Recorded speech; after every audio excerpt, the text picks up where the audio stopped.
스피치 긴장 떨림과 발표 불안을 극복하기 위해서 당신이 먼저 해야 할 일이 있습니다.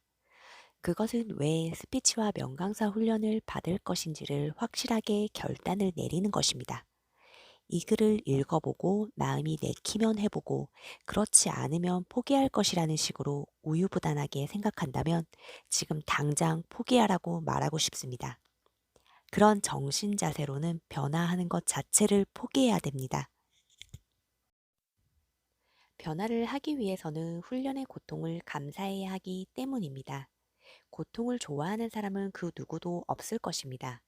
중요한 것은 지금 당장의 고통이 크냐, 아니면 장기적으로 미래에 이루고자 하는 명강사에 대한 즐거움이 크냐의 문제입니다. 명강사에 대한 즐거움이 크다면 지금 당장 스피치와 명강사 훈련을 하는 것에 대한 고통을 뛰어넘어서 강한 결단을 내릴 것입니다.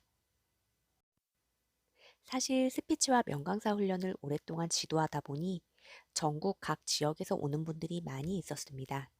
재미있는 사실은 가까운 거리에서 오는 분들보다 먼 거리에서 시간과 거리를 초월해서 오는 분들이 훨씬 빠르게 스피치와 명강사의 능력을 습득한다는 사실입니다. 스피치와 변화를 결정하는 힘이 무엇일까요? 어떤 조건이 아니라 얼마나 강한 욕구를 갖고 있느냐 하는 것입니다. 당신도 단지 호기심 때문에 이 글을 읽고 있다면 그것은 시간 낭비에 불과하다고 말하고 싶습니다. 스피치 훈련을 통해 변화하기를 원하시나요? 아니면 고통받으면서 눈치 받으면서 살기를 원하시나요? 그 확실한 결단이 스피치와 명강사가 되기 위한 첫 번째 문제입니다. 스피치 명강사가 되느냐, 되지 않느냐를 결정하는 갈림길이 된다고 볼 수 있습니다. 스피치와 명강사 훈련을 하기에 앞서 당신의 목표와 의지를 확고히 해야 하는 것입니다. 위대한 스피치 명강사는 태어나는 것이 아니라 선택과 훈련에 의해서 만들어지는 것입니다. 위대한 의사가 태어났다는 이야기를 들어보셨나요? 위대한 정치가가 태어났다는 이야기를 들어보았나요? 마찬가지로 위대한 명강사가 태어났다는 이야기를 들어본 적이 없을 것입니다. 따라서 위대한 명강사는 태어나는 것이 아니라 선택과 훈련에 의해서 만들어지는 것입니다. 이제부터 당신은 스피치와 명강사 훈련을 시작해야 합니다. 가장 먼저 해야 할 일은 마음의 준비를 하는 것입니다. 단호한 각오를 하고 발표 불안과 스피치 공포를 뛰어넘어 위대한 명강사가 되겠다는 마음의 결단을 내리는 것입니다. 명강사가 되겠다는 결단은 무엇일까요? 바로 명강사가 되는 것 이외에 모든 쓸데없는 것을 잘라내는 것입니다. 마치 김유신 장군이 삼국 통일의 대업을 위해 에마의 목을 치는 것처럼 자신이 그동안 습관적으로 좋아했던 쓸데없는 행동들을 잘라내는 것입니다. 시작이 반입니다. 각오가 다부지면 당신은 머지않아 스피치 명강의를 하게 될 것입니다. 그러나 결심이 굳지 못하면 중도에 포기할 확률이 그만큼 높을 것입니다. 미국의 유명한 동기부여가 레스 브라운의 말을 음미하시길 바랍니다. 나의 승리전에 끝이란 없다. 당신이 아직 명강의에 자신이 없다면 다음 두 가지 이유일 것입니다. 첫 번째는 아직 스피치와 명강사가 되는데 대한 욕구가 그만큼 절실하지 않을 것입니다. 두 번째는 아직 스피치와 명강사 훈련을 할 수 있는 프로그램이나 환경을 만나지 못했기 때문입니다. 많은 사람들은 스피치와 화술 관련 책을 많이 읽으면 말을 잘하지 않을까 기대를 하는 것 같습니다.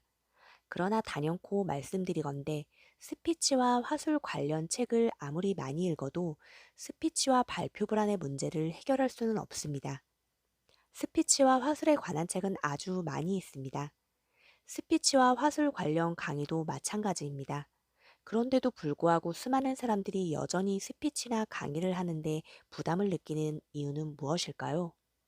여러 가지 이유가 있겠지만 스피치와 화술 관련 책을 읽는다고 해서 스피치와 강의를 잘할 수 있는 것이 아니라는 것입니다. 물론 스피치를 잘하기 위해서 많은 책을 읽는 것이 도움이 될 수는 있을 것입니다. 그런데 단지 책을 읽는다고 해서 스피치를 잘할 수 있는 것은 아닙니다. 스피치를 잘할 수 있는 이론을 많이 이해할 수는 있겠지만 입으로 말을 잘하는 것과는 별개의 문제입니다. 왜냐하면 말은 머리로 하는 것이 아니라 입으로 하는 것이기 때문입니다. 서울대 교수와 남대문 시장의 장사꾼이 말싸움을 한다면 누가 이길까요? 당연히 남대문 시장 장사꾼이 이길 것입니다. 왜냐하면 서울대 교수는 머리에 지식을 많이 가진 사람이고 남대문 시장 장사꾼은 입을 많이 훈련한 사람이기 때문입니다. 이와 같이 책 한 권을 뚝딱 읽어치우는 것은 아무런 의미가 없습니다. 시간 낭비입니다. 이 글에서 제시하는 지침대로 실행하는 것이 무엇보다 중요합니다. 스피치는 공부가 아니라 운동이라는 점을 잘 이해해야 합니다. 운동을 하는 것처럼 실제 몸으로 훈련해야 합니다. 스스로 훈련을 해야 합니다. 귀찮고 번거롭더라도 꼭 그렇게 훈련을 해야 합니다. 처음 훈련을 할 때는 아주 큰 부담과 고통을 느낄 수도 있습니다.